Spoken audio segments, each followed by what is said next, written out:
Now, next we're going to talk about NASCAR, huge US motor racing institution, and it's launching an investigation after a noose was found in the garage stall of Bubba Wallace, who's NASCAR's only full-time black driver.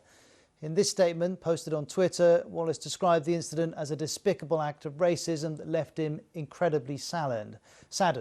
And relevant to this is that Wallace successfully campaigned to get the Confederate flag banned from all races. The flag's long been seen as a symbol of slavery and racism. But despite the trackside ban, this happened before Sunday's racing at Talladega. A small plane flew over the track, trailing a Confederate flag and a banner that read, "Defund NASCAR." Well, earlier this month, when the ban came into place, Bubba Wallace spoke to the BBC. I would see it, and it wouldn't affect me. And I always said, I'm just here chasing checkered flags, and would kind of give that very bland answer. But that was me only thinking for myself, as to where nowadays we are encouraging people to listen to other people and hear their stories and to speak out and step up for what's right in today's world, especially after Mr. George Floyd's life was taken. And now when I see it, I hear stories, and the people that have been to NASCAR races that are from the African-American background, so they've been to one race, but the flag being flown proudly, it bothered them very much, and that they would not return back. So, I started thinking, I'm like, if we can have a full new face come into the sport just by removing a flag that a lot of people see as heritage, but a larger group of people see as hate and oppression, and a lot of bad things come from that flag. And it's like, let's get rid of it. No one should feel uncomfortable coming to a NASCAR race. I said that before, and I'll say it again. Everybody should come to have a good time and cheer on their favorite drivers.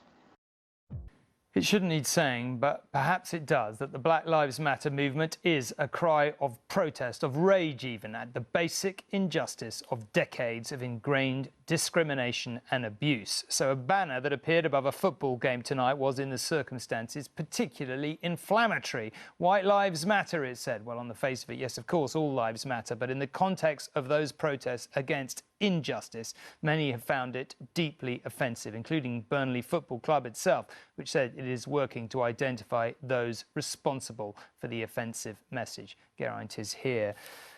Look, in the context of all these people trying to bring everyone's attention to the injustice they've been feeling for decades and decades and been subjected to, this is really not what anyone wanted to see. Well, right? And it happened at a Premier League game this evening. Manchester City playing at home against Burnley, and shortly after the game kicks off, well, we can see some pictures now, I think, some photographs. In the skies above the Etihad, there appeared a plane flying a banner behind it, which bore the message, "White Lives Matter." Burnley, now, as you just touched on, White Lives Matter is a phrase which has been adopted largely by white supremacist organisations in response to the anti-racist Black Lives Matter movement, which has found such huge momentum since the killing of George Floyd in Minneapolis last month. It's found particular momentum in the Premier League, where the players have been wearing Black Lives Matter written out on the back of their shirts, and where the players tonight, Manchester City and Burnley, took the knee in a gesture of solidarity with the Black Lives Matter movement. And not 10 minutes later, this plane appears in the sky above them. Now, Burnley have issued this statement. They did so very quickly this evening after this event occurred. "We wish to make it clear that those responsible are not welcome at Turf Moor," they say. That's Burnley's home ground. "This in no way represents what Burnley Football Club stands for, and we will work fully with the authorities to identify those responsible and issue lifetime bans to them." Now, I've just done a quick internet search upstairs, Tom. It costs anything between £900 to £2,500 to put a message like this in the air, so it clearly took a great deal of planning and preparation. OK, Geraint, thank you very much indeed.